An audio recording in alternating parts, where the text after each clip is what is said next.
Okay, this was fun. That's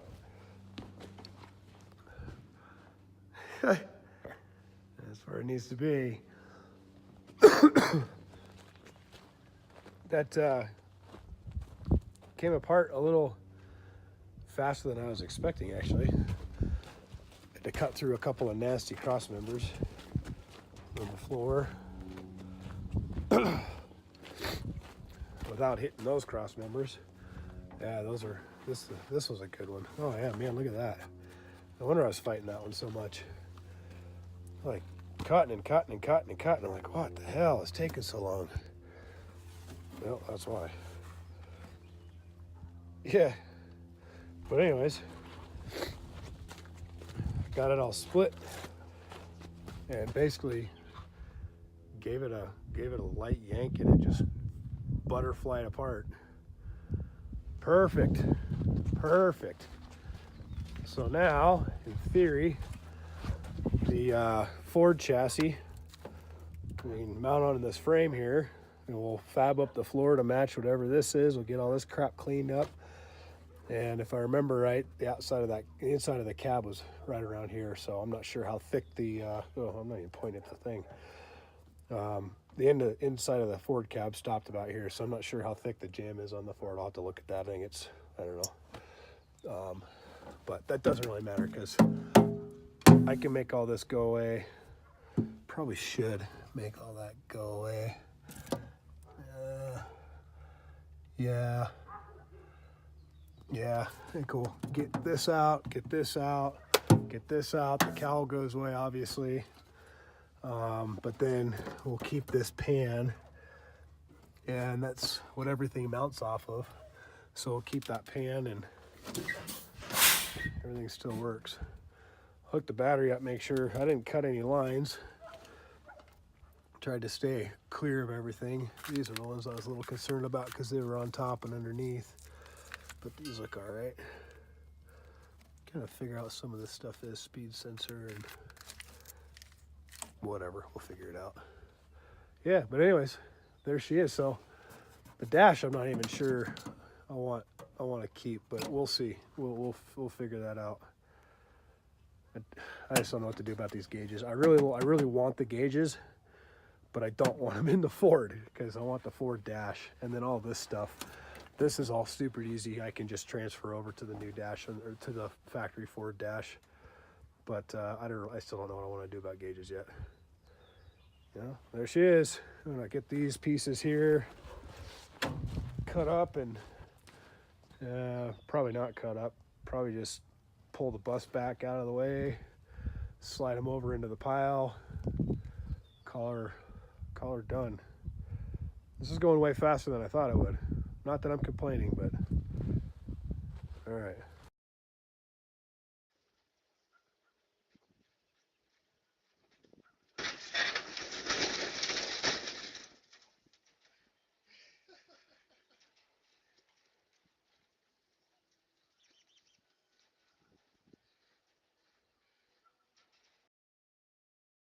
There she is. Weirdest thing happened. The seat and the battery stayed. Strange. Let's see if the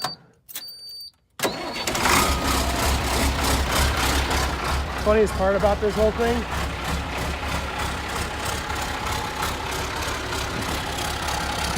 parking lights, turn signals, everything still works. Freaking hilarious. I think I need to take it on a Sunday drive. I mean, it only makes sense. You gotta make sure everything still works, right? Yeah.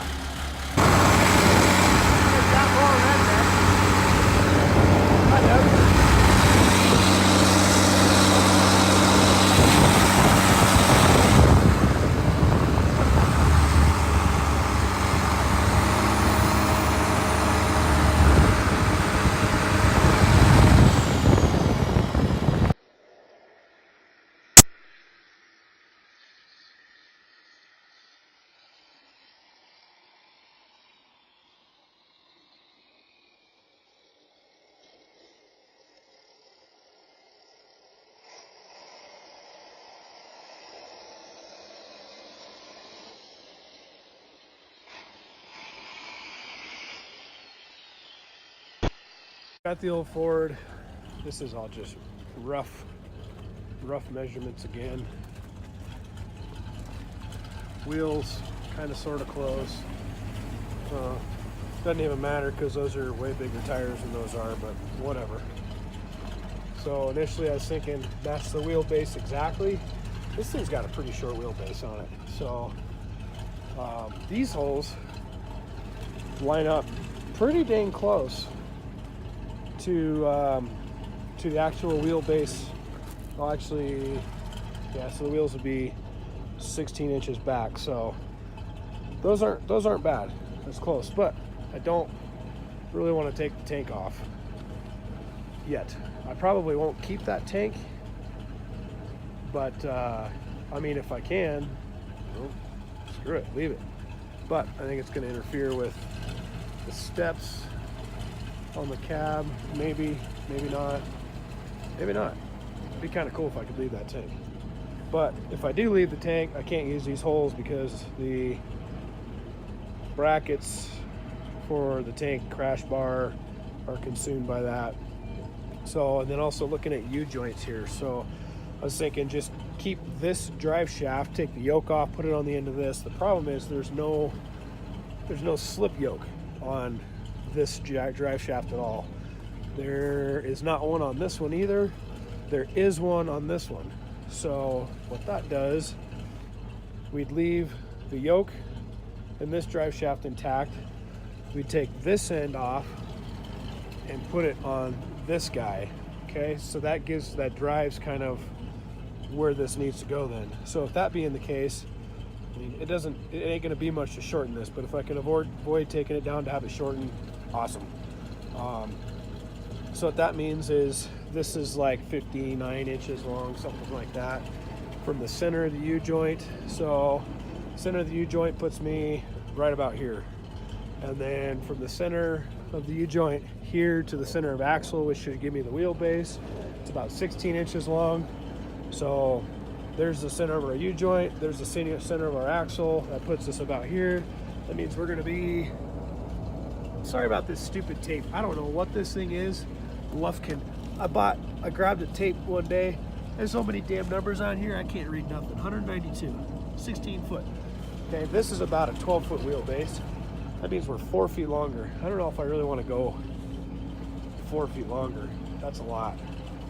I mean, the bed right now is 14 foot, so that would mean I could go 18 foot bed. That's a big damn bed. But I can haul anything I could ever want in an 18-foot bed, I guess, as long as the hoist can pick it up. So that's kind of where I'm at. I'm not really sure what I want to do. Maybe I'll just keep it.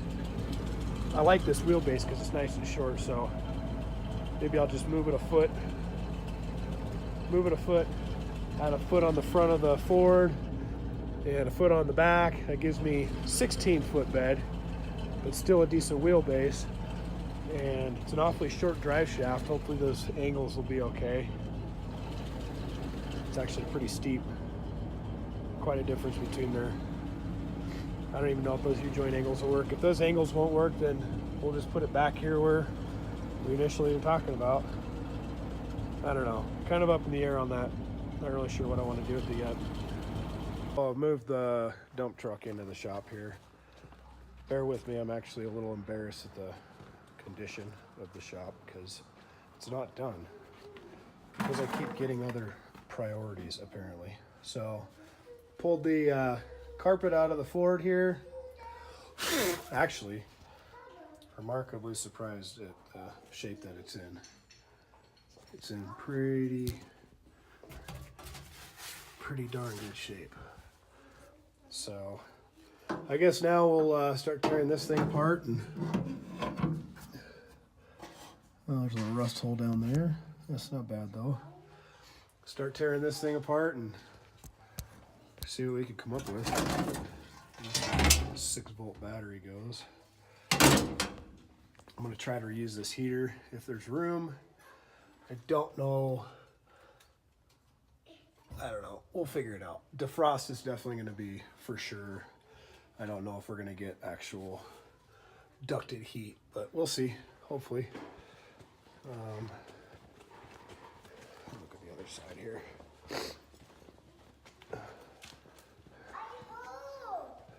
What? I have this. Yeah. So that's all the firewall that's going to come out. Man, it looks pretty dang clean, man. This is a little can of gas that he would spray into the carburetor to start it. It's kind of funny. Yeah, I can't see down there. That's the fuel filler neck, which may or may not be reused. We'll see. Looks like somebody painted this thing. So I'll start tearing this thing apart, and like I said, I started looking at the dash, trying to figure out how to get the gauges out, pull the knobs out. Unfortunately, the dash itself does not come out that I know of. If somebody knows Fords better than I do, it sure looks like it's welded into me. Underneath, weld. Yeah, this thing, the dash doesn't come out. So that's gonna suck. I wish they bolted the dash in. So that might be a little bit of a chore, but anyways, on to this step. Well, brake fluid, yeah. Here we go.